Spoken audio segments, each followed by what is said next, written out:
Hi hello నమస్తే నేను మీ వాసుదేవ.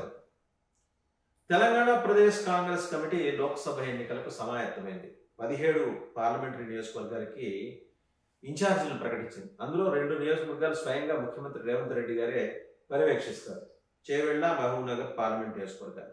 అలాగే ఉప ముఖ్యమంత్రి భట్టి విక్రమార్క గారు హైదరాబాద్, సికింద్రాబాద్ సెగ్మెంట్లని మీద ఫోకస్ పెడతారు. ఇంకా పొంగులేటి శ్రీనివాస్ రెడ్డి గారు మరో మంత్రి, ఆయన మహబూబాబాద్ ఎస్టీ నియోజకవర్గం మీద, ఖమ్మం మీద ఫోకస్ పెట్టాలి. వీటికి బాధ్యతలు చూడాలి.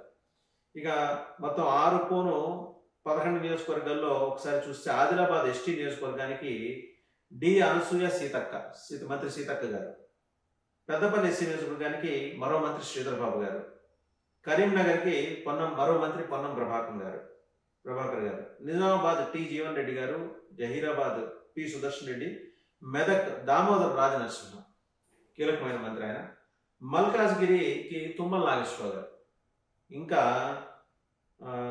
జూపల్లి కృష్ణారావు గారు వచ్చి నాగర్కర్నూలు ఎస్సీ నియోజకవర్గానికి, ఉత్తమ్ కుమార్ రెడ్డి గారు మరో మంత్రి నల్గొండకు, కోమటిరెడ్డి వెంకటరెడ్డి గారు ఇంకొక సీనియర్ మంత్రి భువనగిరి, అలాగే వరంగల్ ఎస్సీ నియోజకవర్గానికి కొండా సురేఖ గారు వెల్ఫేర్ శాఖ మంత్రి, ఆమె ఈ నియోజకవర్గ ఇన్ఛార్జిగా ఆంధ్రప్రదేశ్ కాంగ్రెస్ కమిటీ ప్రకటించింది. అంటే ఎంత ఫాస్ట్గా కాంగ్రెస్ ఉందనేది మీరు ఇక్కడ గమనించాల్సిన విషయం. బీజేపీకి తగిన దెబ్బకి బొమ్మ అడుతిరిగి మైండ్ బ్లాంక్ అయి ప్రస్తుతం వాళ్ళు అసలు ఆలోచించే పరిస్థితుల్లో లేరు. సరే, కేసీఆర్ కూడా ఎంపీలందరికీ కాల్ చేశారు. వాళ్ళందరూ ప్రత్యేకించి కేటీఆర్ అండ్ హరీష్ రావుకి అయితే ఆయన సూచన చేశారు. ఎంపీ నియోజకవర్గాల మీద మనం కిందసారి కన్నా ఎక్కువ గెలవాలని చెప్పేసి. అంటే ముందర చొరవ తీసుకుంది కాంగ్రెస్. ఏంటి 17 నియోజకవర్గాలకు ఇన్ఛార్జీలు ప్రకటించేసింది. వాళ్ళు ఎలక్షన్ వర్క్లో దిగారు. వాళ్ళని చూసి ఉలిక్కిపడిన కేసీఆర్ ఒక్కసారిగా నిద్రలేసి హరీష్ రావుని, కేటీఆర్ని ఆదేశించారు. ఎంపీలందరూ కూడా గట్టిగా పనిచేయాలా, ఇంతకుముందు కన్నా మనం ఎక్కువ సీట్లు గెలుచుకోవాలి. మరి బీజేపీ ఎప్పుడు రంగంలోకి దిగుతుంది అంటే దిగుతుంది.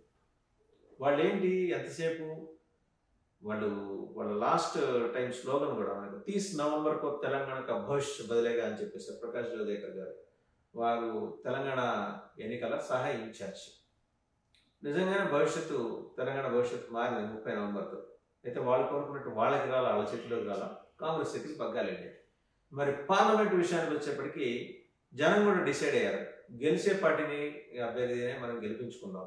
దేశవ్యాప్తంగా మోదీ వేవ్ ఇంకా ఉంది కాబట్టి మనం కాంగ్రెస్ ఓటేయడంలో దేర్ ఇస్ నో పాయింట్ అని. ఇదిలా ఉంటే బీజేపీ ఫోకస్ కనీసం 10 నుంచి 12 సీట్లు నెగ్గాలని. మజ్లిస్ ఎలాగో హైదరాబాద్ చేజిక్కించుకుంటారు. రెండోది భట్టి విక్రమార్క గారికి అసలు హైదరాబాద్, సికింద్రాబాద్ పార్లమెంట్ సెగ్మెంట్ల మీద ఏమాత్రం పట్టలేదు. ఆయన సొంత జిల్లా ఖమ్మం జిల్లా, అది ఇవ్వకుండా ఇటు ఇచ్చారు. అంటే ఆయన ఎలాగో అక్కడ అభ్యర్థులను గెలిపించే పరిస్థితి ఉన్నది కాబట్టి హ్యూమిలియేట్ అవుతారేమని. రెండోది, ముఖ్యమంత్రి రేవంత్ రెడ్డి గారు కూడా చాలా తెలివిగా తను రిప్రజెంట్ చేసిన మల్కాజ్గిరి నియోజకవర్గానికి జోలికి పోట్ల. ఎందుకంటే అక్కడ గెలిచింది బీఆర్ఎస్ అభ్యర్థి కాబట్టి. సో ఆ రిస్క్ తీసుకోవట్లా. అలాగే చేవెళ్ళ కూడా ఆయనకు అంతేమీ సులువుగా నడిచే వ్యవహారం కాదు.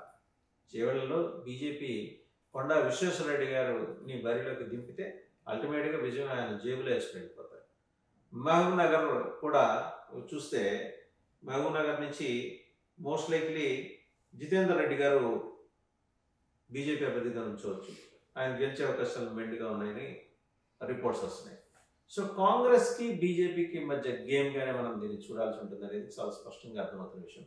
అయితే కాంగ్రెస్ బీజేపీ కన్నా చాలా ముందుగా నిద్రలేసి నియోజకవర్గ ఇన్ఛార్జిని ప్రకటించింది. అండ్ సోనియా గాంధీ గారికి రేవంత్ రెడ్డి గారు ప్రామిస్ చేశారు, 12 సీట్ల పైగా నేను కాంగ్రెస్ను గెలిపించి తీరుతానని. ఆ ప్రామిస్ నిలబెట్టుకుంటే ఫర్దర్గా ఆయన ముఖ్యమంత్రిగా కొన్నాళ్ళు కంటిన్యూ అవ్వడానికి అవకాశం ఉంటుంది. లేకపోతే ముఖ్యమంత్రి మార్పు ఉంటుందని కాంగ్రెస్లోని కొన్ని వర్గాలు బయట ప్రచారం చేస్తుంది. అందులో వాస్తవం ఎంత ఉందో తెలియదు. ఆయన నిజంగా 12 పైన గెలిపిస్తానని మాట ఇచ్చారా? ఒకవేళ కాంగ్రెస్ పూర్ పర్ఫార్మెన్స్ పార్లమెంట్ ఎన్నికల్లో చూపిస్తే ముఖ్యమంత్రి భవిష్యత్తు ఏంటి, రేవంత్ రెడ్డి గారి భవిష్యత్తు ఏంటి? సహజం ఇవన్నీ కాంగ్రెస్లో. ఎందుకంటే ఇలా గ్రూప్ రాజకీయాలు 6 నెలలకి, ఏడాదికి ముఖ్యమంత్రిని మార్చడంలో చూసాం. కానీ గడిచిన 10 ఏళ్ళలో కాంగ్రెస్ ఎక్కడ ఇటువంటి ప్రయత్నం చేయాల. End of the day Congress ఆధ్వర్యంలోని 5 చుక్కల కూటమి, INDA కూటమి అధికారంలోకి రావాలంటే కాంగ్రెస్ ముందుగా తన స్ట్రెంత్ పెంచుకోవాలి. కేరళలో ఒక 10 సీట్లు పోతుంటే ఉన్న 57 అనుకుంటాను, 57లో 10 పోతే ఐ బిలీవ్ 57లో కాంగ్రెస్ 10 పోతే 47 మిగులుతాయి, లేకపోతే 45 మిగిలితే ఆ 10 లోటు ఇక్కడ భర్తీ చేసుకోవాలి తెలంగాణలో అని చెప్పేసి కాంగ్రెస్ పెట్టారు. మధ్యప్రదేశ్లో ఒకసారి కనుక మనం చూస్తే అక్కడ కమల్నాథ్ కుమారుడు ఒక్కడే కాంగ్రెస్ నుంచి ఎంపీగా గెలిచాడు లాస్ట్ పార్లమెంట్ ఎలక్షన్స్లో. సరే, ఇంకా ఇప్పుడు మొన్న అసెంబ్లీ ఎన్నికలు జరిగిన ఆ 3 రాష్ట్రాలు మధ్యప్రదేశ్, ఛత్తీస్గఢ్, రాజస్థాన్లో బీజేపీ అద్భుత విజయాలు సాధించింది, అక్కడ పార్లమెంట్ సీట్లు కూడా తెచ్చేసుకుంది. But BJP has come to a saturation point where in it cannot progress ఫర్దర్గా ఇంకా ఎక్కువ సీట్లు తెచ్చుకునే అవకాశాలు అక్కడ లేవు. యూపీ కావచ్చు, మధ్యప్రదేశ్ కావచ్చు, రాజస్థాన్, హర్యానా ఎటు చూసినా లేవు. మరి కాన్స్టిట్యూషన్ బీజేపీకి కూడా ఈ ఆంధ్ర తెలంగాణల మీదే ఉంటుంది. ఆంధ్రప్రదేశ్కి వచ్చేప్పటికీ బీజేపీ నుంచుంటే లేవలేదు, లేస్తే కూర్చోలేదు అనే పరిస్థితిలో ఉంది. మనకి బీజేపీ సీనియర్ నాయకుడు మర్రిచెట్టు అంత వయసు, మనకి మెడ్రాస్ అడయార్లో, చెన్నపట్నం అడయార్లో కొన్ని 100 సంవత్సరాలు మర్రి చెట్టు ఉంది. ఆ మర్రి చెట్టు పైన ఎంత ఉందో దాని వెలుగుడు లోపల అంతే ఉంటాయి. అలా బీజేపీలో పాతికిపోయిన ఒక సీనియర్ నాయకుడు, కేంద్రంలో అత్యున్నత పదవి అనుభవించి రిటైర్ అయిన నెల్లూరు జిల్లా వాసుడైన ఆ నాయకుడు పుణ్యమాన్ని ఆంధ్రప్రదేశ్లో బీజేపీ పూర్తిగా డాష్ అయిపోయింది.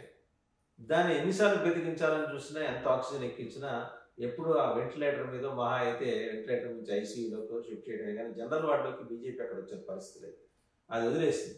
తెలంగాణ మీద మాత్రం బీజేపీ హెడ్ క్వార్టర్స్ ఫోకస్ పెట్టింది. ఇక్కడ ఖచ్చితంగా 12 నుంచి 15 స్థానాలు కొట్టాలి అని కాంగ్రెస్ని నిలువరించాలి. సో ఈ క్రమంలో బీఆర్ఎస్ కూడా సహకరించవచ్చాము, అది మనం చెప్పలేం. ఒకవేళ సహకరిస్తే బీఆర్ఎస్ డమ్మీ అభ్యర్థుల నుంచే పెడితే ఫైట్ బీజేపీకి కాంగ్రెస్కి మధ్య ఉంటుంది. అండ్ ఓవరాల్గా దేశం మొత్తం మీద ఓటర్లు, ప్రజలు ఎలా చూస్తారంటే రాష్ట్రాల్లో ప్రాంతీయ పార్టీలు లేకపోతే స్థానిక అంశాలు ప్రాధాన్యంగా చూసుకుంటాం. కానీ దేశానికి వచ్చేప్పటికీ మోడీ అనుకూలత, ఇంకా మోడీ వేవ్ కంటిన్యూ అవుతుంది కాబట్టి ఆయనకు అనుకూలంగా తీర్పిచ్చే ప్రక్రియ అయితే మరి నడుస్తుంది. దాన్ని అవకాశంగా తీసుకోవాలంటే బీజేపీ శ్రేణులు, కార్యకర్తలు, నాయకులు ముందుకు వెళ్ళాలి. బీజేపీ ఆఫీసులో కూర్చొని ప్రెస్ మీట్ అడ్రస్ చేస్తే బీజేపీకి అధికారంలోకి రాదు. గ్రాస్ రూట్ లెవెల్లోకి కాంగ్రెస్ ఎలా వెళ్ళగలిగిందో అలాంటి వెళ్ళగల నేర్పరితనం, దక్షత ఉన్న నాయకత్వాన్ని తిరిగి తీసుకురాగలిగితే మాత్రం బీజేపీకి ఇక్కడ మంచి అవకాశాలు మెండుగా ఉన్నాయి. దాంతోపాటు కాంగ్రెస్ మరో ప్రతిపాదన చేస్తుంది. అంటే ఒక అద్భుతం చేద్దాం, మెదక్ నుంచి శ్రీమతి ఇందిరాగాంధీ ఏ రకంగా అప్పట్లో కాంగ్రెస్ సభ్యుడిగా గెలిచారో అలాగే సోనియా గాంధీని ఒప్పిద్దాం. ఆమె అనారోగ్య కారణాలు తిరస్కరిస్తే ప్రియాంక గాంధీ గారిని ఉంచబెడదాం, రాహుల్ గాంధీతో ప్రయోగం చేస్తే మనకి ఇక్కడ సినిమా కాలిపోతుందని అనుమానం వాళ్ళకి వచ్చింది. సో ప్రియాంక గాంధీ గారిని ఉంచబెడదాం అనే ప్రతిపాదన అయితే వచ్చింది. ఆ మాటకు వస్తే ఖమ్మం నుంచి కూడా మేడం గారు మీరు ఇక్కడ ఉంచోవాలని చెప్పేసి చాలా ప్రతిపాదనలు వెళ్ళినాయి. సరే, ఏమైతేనే కాంగ్రెస్ పార్టీ ఒక కొత్త ప్రయోగం చేస్తుంది. బీజేపీ ఏంటంటే తనకున్న స్టాటిస్టిక్స్, అరిథమెటిక్స్, కెమిస్ట్రీ, మ్యాథమెటిక్స్ ఇవన్నీ లెక్కలేసేసుకుని అన్ని కలగాపులుగా చేసి ఒక కిచిడీ బయటకు తీసి ఒక 12 నుంచి 15 స్థానాలు గెలుచుకోవడానికి గ్రౌండ్ ప్రిపేర్ చేసుకుంటుంది. అభ్యర్థులు ఆల్రెడీ రెడీగా ఉన్నారు, వాళ్ళ మనసులు రెడీగా ఉన్నారు. పార్లమెంట్కి సంబంధించి అసెంబ్లీ ఎన్నికలప్పుడు జరిగిన డాడ్జింగ్ పార్లమెంట్ ఎన్నికలప్పుడు బీజేపీ చేయదలుచుకోలేదు. అండ్ మెజారిటీ బీసీ అభ్యర్థులకి స్థానం కల్పించాలి, రెడ్డి సామాజిక వర్గంతో పాటు బీసీలు కూడా ఇక్కడ ఉండాలని చెప్పేసి సంకల్పం అయితే బీజేపీకి ఉన్నట్టుగా తెలుస్తుంది. ఏ తర్వాత బీఆర్ఎస్ ఎవరిని ఉంచోబెడుతుంది, కనీసం 2 సీట్లైనా దక్కించుకుంటుందని లేదా అనుమానాలు అయితే బీఆర్ఎస్ నాయకులని కలుగుతున్నాయి. ఏదైతే కాంగ్రెస్ పార్టీ చేసిన ఇన్ఛార్జీల ప్రకటన మిగిలిన పార్టీలో కూడా గుబులు పుట్టించింది, వేడి పుట్టించింది. బీజేపీ రేపు మాపు రంగంలోకి దిగుతుంది అన్నట్టు వార్తలు వినవస్తున్నాయి. బీఆర్ఎస్ అయితే ఆల్రెడీ బాస్ చీఫ్ ఆయన హరీష్కు, కేటీఆర్కి డైరెక్షన్స్ ఇచ్చారు. ఎంపీలందరితో కూర్చొని సమగ్రంగా మనం మంచి ఒక బ్యాటిల్ స్ట్రాటజీ ప్రిపేర్ చేయాలని చెప్పేసి ఆయన డైరెక్ట్ చేశారు. చూద్దాం ఏం జరుగుతుంది తెలంగాణ పార్లమెంట్ ఎన్నికల్లో.